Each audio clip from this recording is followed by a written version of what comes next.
কৃষ্ণ কৃষ্ণ আজি আমি উপস্থিত হৈছোহি আমাৰ সকলোৰে পৰিচিত অসমৰ ইমূৰৰ পৰা সিমূৰলৈ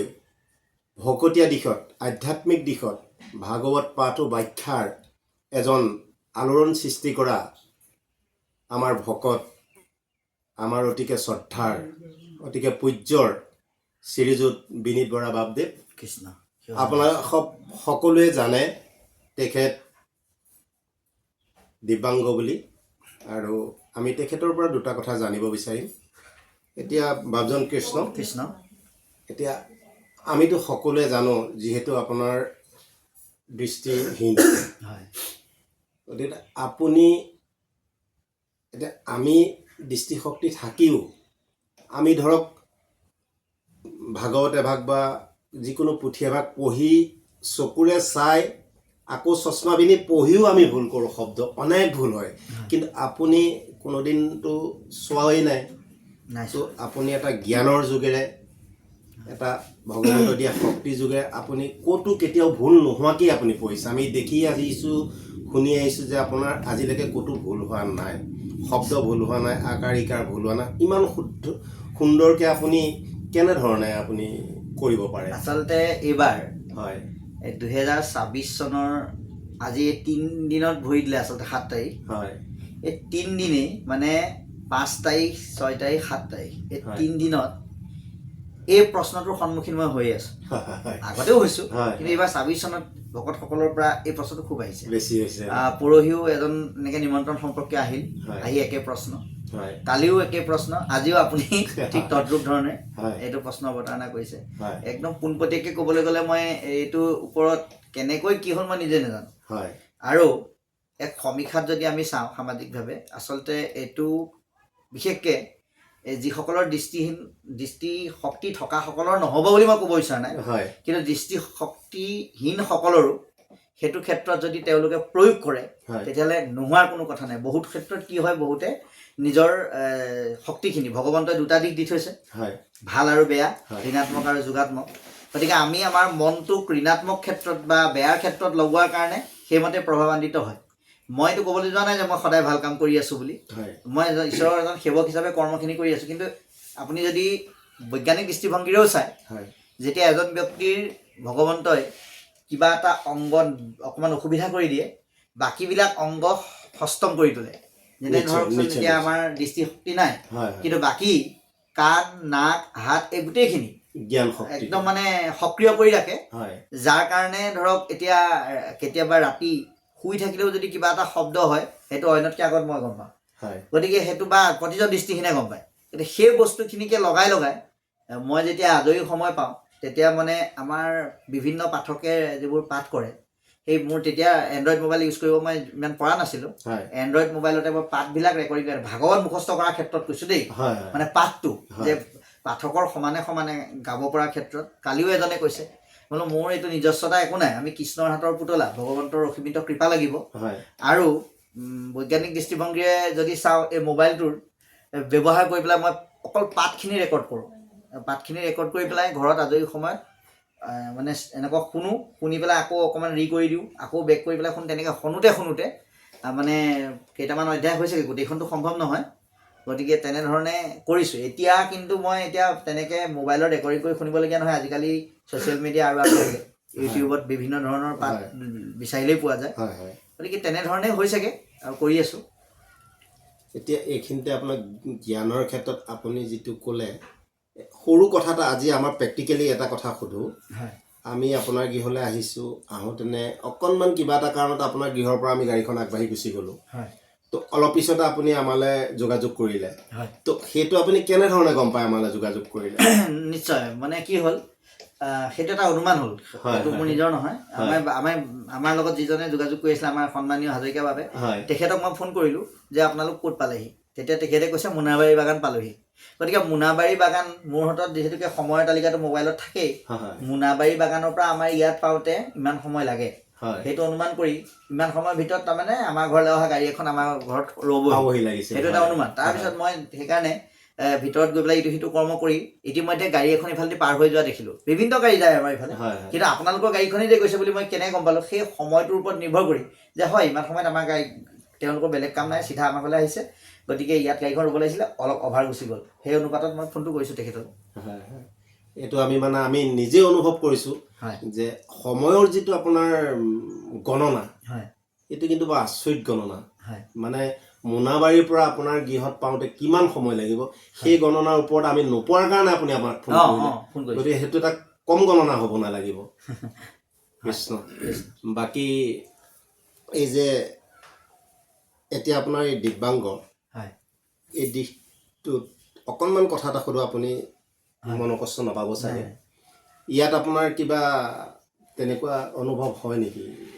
মনৰ? মানে মানে কি হয়, অকণমান দুৰ্বলতা কিবা অনুভৱ হয়? এনেকুৱা কথা, আপুনি যিটো কথা ক'ব বিচাৰিছে মই গম পাইছোঁ যে দৃষ্টিহীনতা। এতিয়া ধৰি লওক অনুভৱটো এনেকুৱা, দৃষ্টিহীন হিচাপে অসমত বা ভাৰতবৰ্ষত বা পৃথিৱীত অকল ময়ে নাই, নিশ্চয় নিশ্চয় বিভিন্নজন আছে। গতিকে অইনসকলে যদি সেই দৃষ্টিহীনতাৰ সন্মুখীন হ'ব পাৰিছে,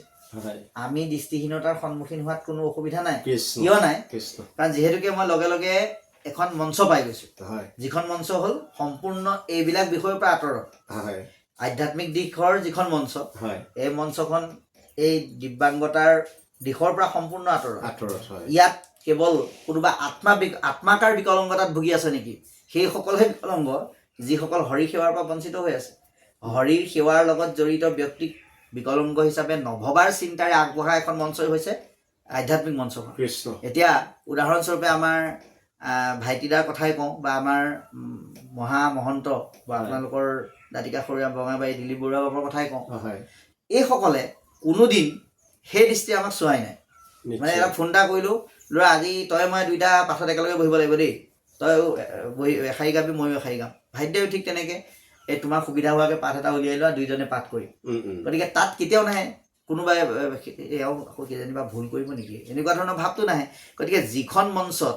আমাৰ দুৰ্বলতাটোৰ কোনো স্থানেই নাই, তাত মই আকৌ ভাবি পেলাই সময়বিলাক কেলৈ অপচয় কৰোঁ? গতিকে তেনেকুৱা নাহে একো। বাকী আমি কথা পাতিম আকৌ, কথাৰ মাজেৰে অকণমান আপোনাৰ পৰা যিকোনো অকণমান এটা কোট ভাগৱত শুনিব বিচাৰিছোঁ। কৃষ্ণ কৃষ্ণ কৃষ্ণ।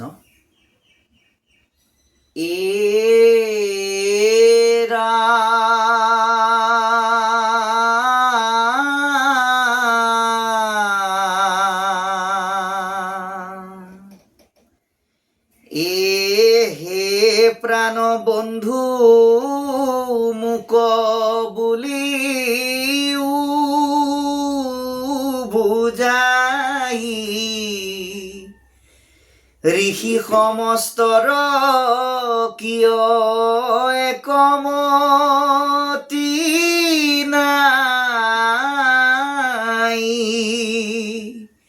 কেহু বোলে কৰ্মে কেহু বোলে জ্ঞানে গতি, তোমাৰ সন্মত পথ কেৱলে ভকতি, এৰাম একে বেদ বাণী কেনে ভৈল মত ভেদ, কিংকৰৰ কেশৱ সংশয় কৰা ছেদ, এৰাম অনাদি ঈশ্বৰ তুমি, শিৱ সৰ্বজান, পৰিচ্ছেদ দাতা তুমি, বিনে নাহি আন। বেদৰ আগমবাদী মায়াময় চিন্তাৰ বিপৰীতে বেদৰ তত্ত্বময় গভীৰতম চিন্তাৰ আঁত বিচাৰি উদ্ধৱস্বৰূপ ভকতে কৃষ্ণৰ সহায় ল'বৰ কাৰণে বেদৰ সন্ধান কৰিবলৈ এই প্ৰশ্নৰ অৱতাৰণা কৰিছিল। হে প্ৰাণবন্ধু, আমি যেতিয়া কাৰোবাক বন্ধু হিচাপে ভাবিম, সেই বন্ধুজনৰ আমাৰ প্ৰতি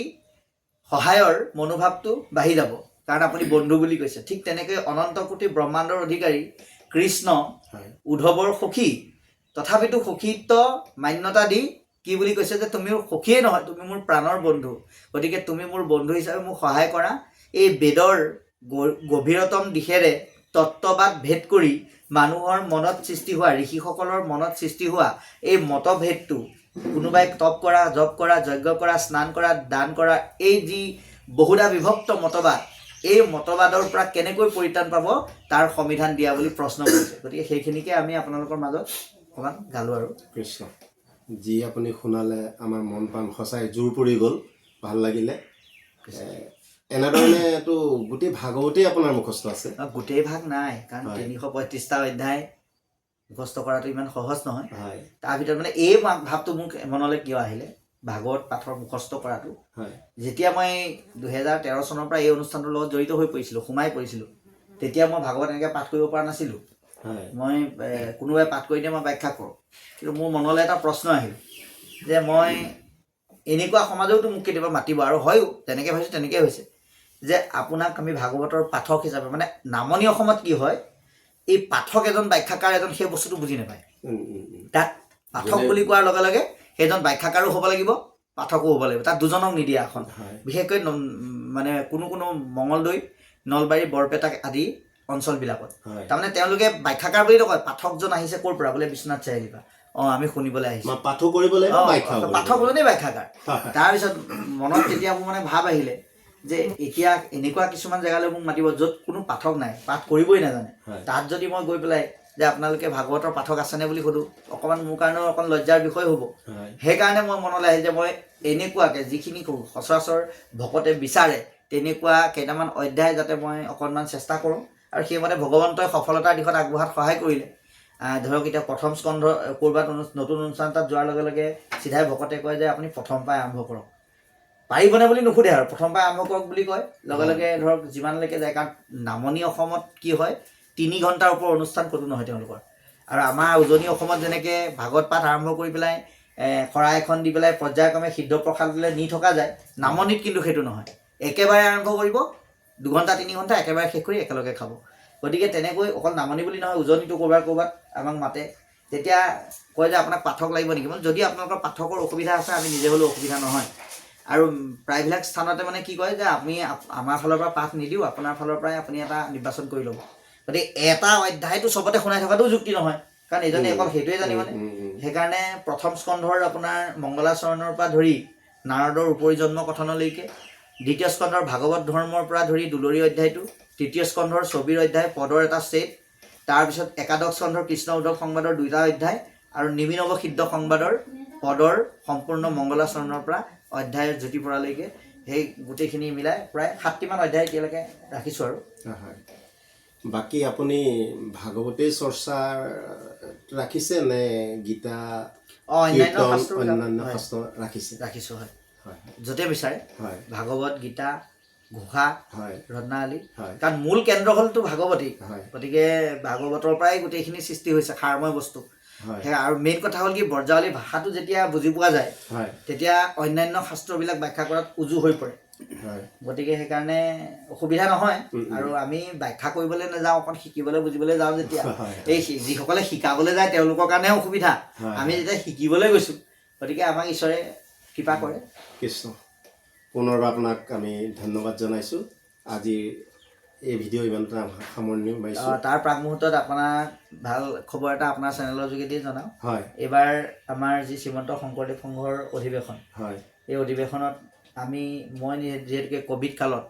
একেবাৰে অকলশৰীয়া হৈ পৰিছিলোঁ কাৰণ কোনো অনুষ্ঠানলৈ নিমন্ত্ৰণ নকৰা হ'ল তেতিয়া আমাৰ দিব্যাংগসকল আৰু সাধাৰণ শ্ৰেণীৰ লোকসকলক একেলগে লগত লৈ